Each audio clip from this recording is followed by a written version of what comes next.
So, I felt like doing a video on two of the major criticisms of the Occupy Wall Street movement that's spread across the country.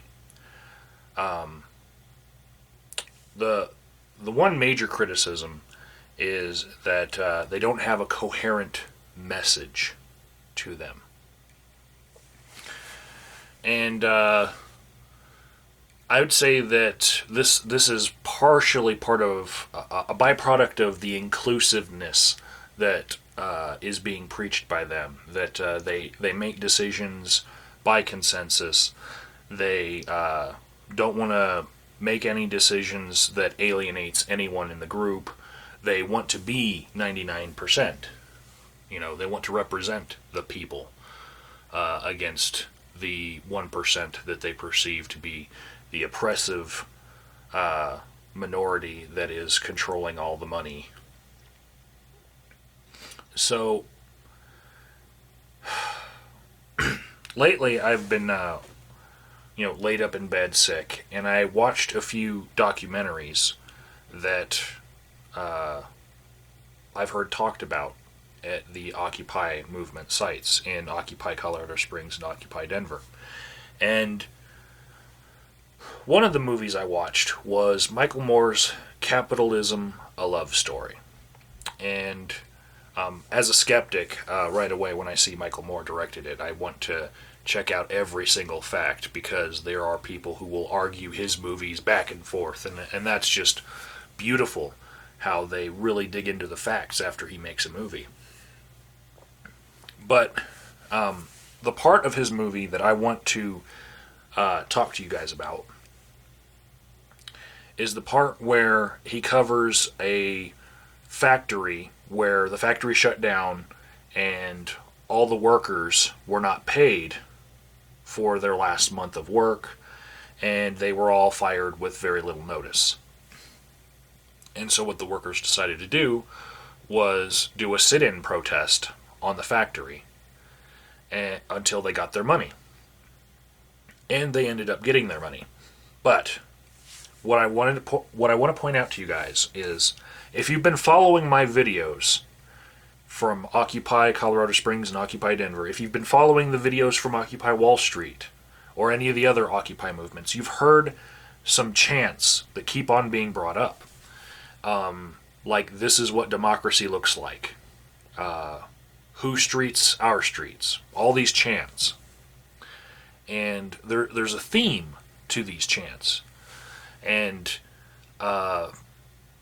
prior to this movement, I was not aware of some of these other movements that had this same theme.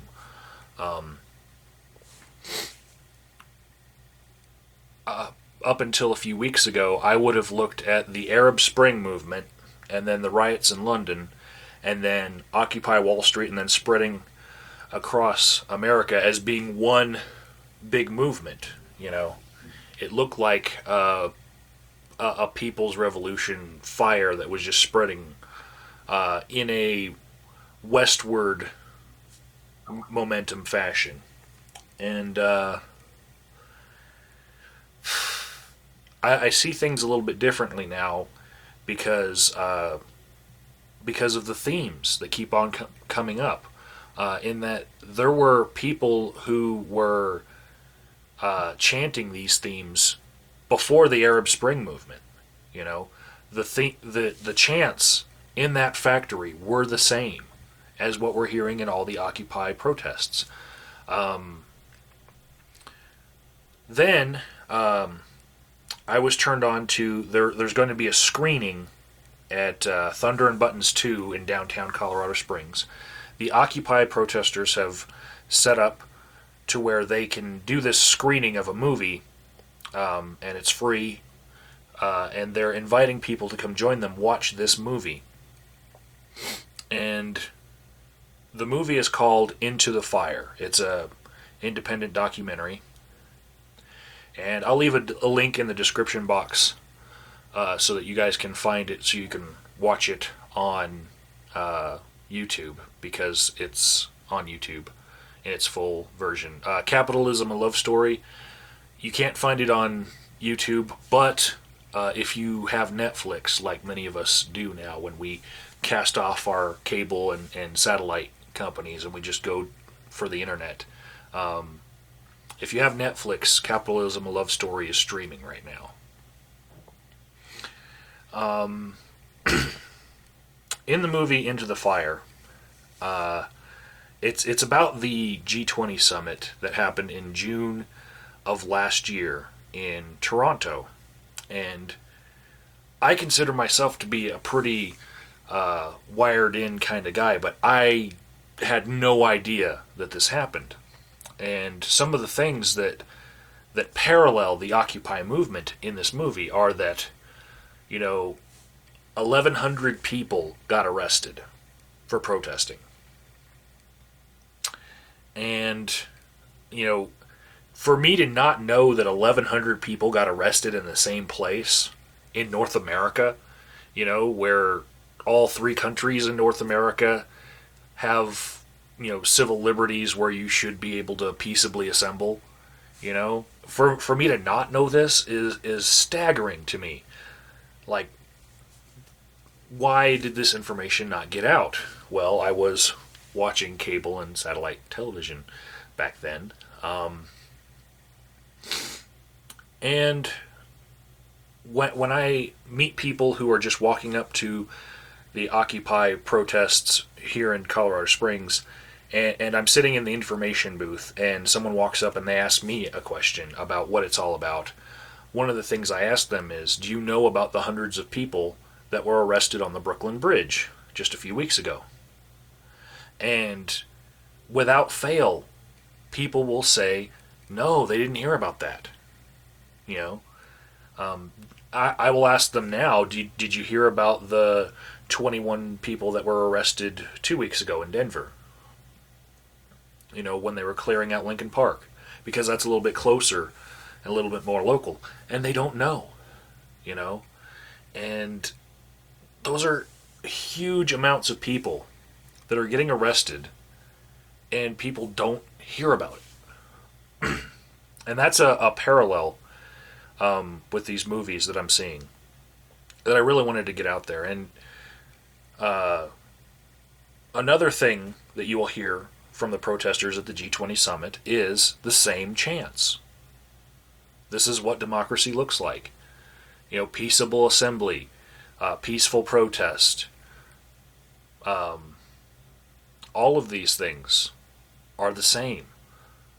But these happened before the Occupy movement, before the Arab Spring, And there's footage in Into the Fire from 2007 with protests in Toronto where these same chants were happening. And to everyone who is a detractor of the movement, who says that their message is not clear, I would say if you look at the theme of this protest along with many others, you will see the same theme. The second criticism I wanted to talk about as far as the Occupy movement is that it's not being effective. That they're going nowhere. This protest is all about nothing. I have, right now, from my perspective, two really good arguments to the contrary. The first one is the obvious one, that they are organizing people. And part of that is that they are informing people about how to protest. They're teaching people how to protest. And, the inclusiveness of this movement is that anyone can come with their grievances, and they might not have known how to get these grievances addressed properly. But now they're learning how to protest. So mobilizing and teaching people how to protest is one thing that this is very effective at. Go to the Occupy Together website and see how many different cities now have occupation movements within them across the world. As of right now, I know it's over 3,000. So that's one argument to the contrary, from my perspective, is that it's being effective in that way. The second argument just came up today. This is November 6th, but yesterday was November 5th, and there was a giant meme going around in the occupation movements of remember the 5th of November, a nod to Guy Fawkes. But what they were doing was closing their accounts with all of the banks that they see as being the problem and moving their money to credit unions. And this is something that we can actually measure. Now, if you go to CUNA, the Credit Union National Association, and I'll leave a link in the description box to this exact report from them, from September 29th till about November 4th, 650,000 new accounts were made at credit unions. That's more than 500,000 people who just started credit union accounts in the last 4 weeks. Those are real numbers, ladies and gentlemen. In Colorado, the numbers are 14,000 new accounts at credit unions and over $100 million moved from big banks to credit unions. That's measurable progress. And for those of you who don't know why that's progress, you need to investigate what the difference between a credit union and a bank is. The banks are being protested because they got a bailout, we got sold out. That's the chant, right? When they got this bailout, they proceeded to give their CEOs bonuses, right? Millions of dollars in profits to go to their shareholders. Well, if you look at credit unions, they are for the people, by the people. Credit unions don't give out huge bonuses to their CEOs the way that big banks do. Credit unions use their money in order to help the people who have accounts with them, their members. So when they get money in, they tend to lend it out to the members when the members need it. So if you wanted help in getting a mortgage at a really good rate, you start a savings account at a credit union, which gives you access as a member of that credit union to the mortgages that they are making with the money that their members have in the savings accounts used as collateral. See what I'm saying here? If you don't know, look it up. Okay, this is measurable progress. This is effectiveness. So hopefully I've addressed those 2 points, those 2 big criticisms. And if anyone else has any criticisms, you can leave them in the comments, and I will try to address them. I'll try to aggregate them and see how many people have the same criticisms. And not all the criticisms are wrong, but those were the 2 biggest ones that I've been hearing since I've been making videos on this subject for a month now. So, until we meet again.